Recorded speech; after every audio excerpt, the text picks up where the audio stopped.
Soyons puissants, soyons unis. Vive la République, vive la France. Anda harus gembira, gak usah depresi, gembira. Tidak ada pengumuman resmi, tidak ada seremoni besar, tapi justru dari situlah semuanya terasa berbahaya. Media Prancis mulai membocorkan satu hal menarik. Nama Rafale ikut masuk dalam pembahasan antara Presiden Emmanuel Macron dan Presiden Prabowo Subianto. Sekilas ini mungkin terdengar biasa, tapi untuk geopolitik dan militer, ini adalah sinyal. Sinyal bahwa cerita 42 unit Dassault Rafale mungkin belum selesai. Dan jika benar ada tambahan 18 unit, bahkan 24 unit lagi, maka ini bukan sekadar pembelian. Ini adalah pergeseran kekuatan udara di Asia Tenggara. Dan ya, yang panas bukanlah hanya mesin tapi tetangga.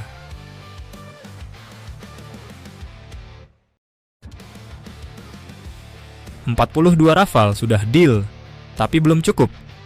Indonesia sebelumnya sudah mengamankan kontrak 42 unit Rafale dari Dassault Aviation. Secara angka, ini sudah besar, tapi masalahnya bukan di jumlah, melainkan di struktur kekuatan. Dalam doktrin kekuatan udara modern, 42 unit hanya cukup untuk membentuk 2 hingga 3 skuadron aktif dengan rotasi maintenance yang membuat kesiapan tempur tidak pernah benar-benar 100%. Sementara cakupan wilayah Indonesia yang sangat luas membuat angka ini terasa tipis. Indonesia bukan negara kecil. Dari Natuna sampai Papua, itu bukan satu teater perang, melainkan banyak teater sekaligus. Artinya, 42 Rafale itu kuat, tapi belum menutup celah. Dan disinilah tambahan 18 unit, bahkan 24 unit, menjadi sangat masuk akal. Karena total 60 lebih Rafale mulai masuk kategori critical mass untuk air superiority regional.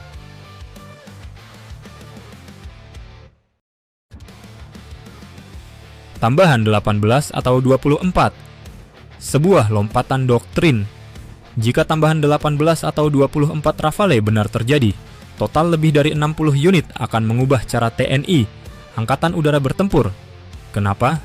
Karena angka 60 memungkinkan distribusi multifront yang lebih fleksibel, pembentukan satu skuadron khusus QRA atau Quick Reaction Alert, satu skuadron strike, serta satu skuadron dominance berbasis BVR. Dan yang paling penting, Indonesia bisa mulai menerapkan persistent air presence. Artinya, langit tidak lagi dijaga secara bergiliran, tapi terus-menerus. Ini beda level. Ini bukan lagi sekadar punya jet tempur canggih. Ini adalah kemampuan menjaga langit 24 jam dengan platform generasi 4,5 yang benar-benar matang.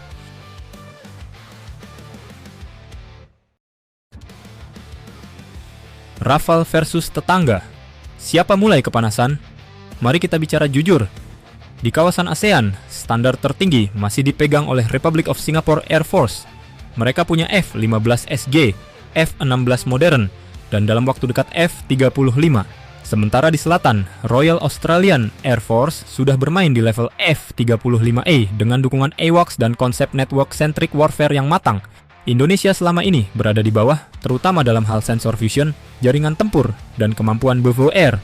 Namun Rafale membawa sesuatu yang berbeda. Radar AESA RBE-2, sistem peperangan elektronik Spectra, serta rudal Meteor dengan jangkauan BVR ekstrim. Dengan 60 unit Rafale, gap itu memang tidak langsung hilang, tapi menyempit drastis. Dan yang lebih penting, Indonesia tidak lagi tertinggal jauh. Kita masuk ke liga yang sama, walau belum menjadi yang terkuat.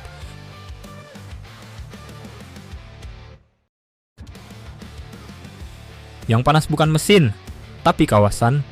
Yang menarik dari pembelian alutsista bukan hanya aspek teknis, tapi juga efek psikologisnya. Ketika Indonesia menambah Rafale, Singapura akan menghitung ulang skenario mereka.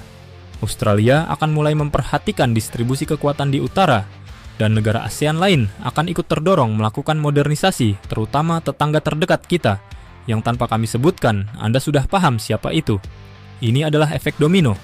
Dan Indonesia, untuk pertama kalinya dalam waktu lama, bukan lagi follower, tapi mulai menjadi driver dalam dinamika militer kawasan. Dan inilah yang membuat panas. Bukan karena kita menyerang, tapi karena kita naik level.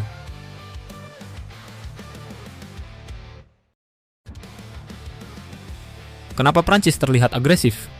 Kenapa Prancis begitu aktif menawarkan Rafale ke Indonesia? Jawabannya sederhana, tapi dalam. Prancis ingin mengunci Indonesia sebagai partner strategis jangka panjang. Dengan Rafale, mereka tidak hanya menjual pesawat, mereka juga menjual sistem. pelatihan, maintenance, dan integrasi senjata. Artinya, semakin banyak Rafale dibeli, semakin dalam ketergantungan strategis terbentuk.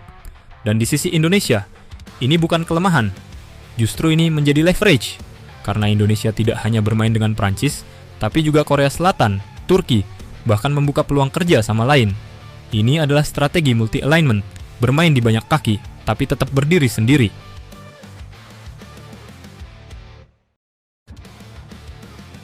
Bukan soal Rafale, ini soal status.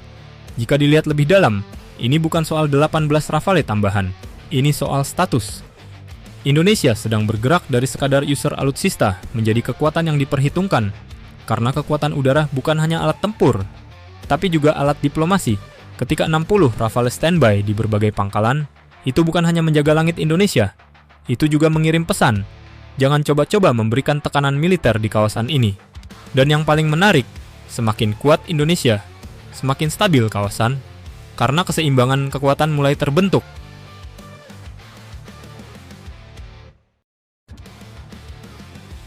Jika tambahan 18 atau bahkan 24 Rafale benar terjadi, maka Indonesia tidak lagi sekadar mengejar ketertinggalan.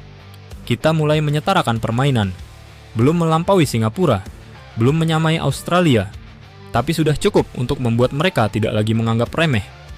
Dan dalam dunia militer, kadang yang paling penting bukan menyerang, tapi memastikan lawan berpikir dua kali. Karena ketika mereka mulai ragu, disitulah kita sudah unggul setengah langkah lebih dulu. Dan satu hal yang pasti, jika ini benar-benar terjadi, langit Indonesia akan terasa jauh lebih berat untuk ditembus.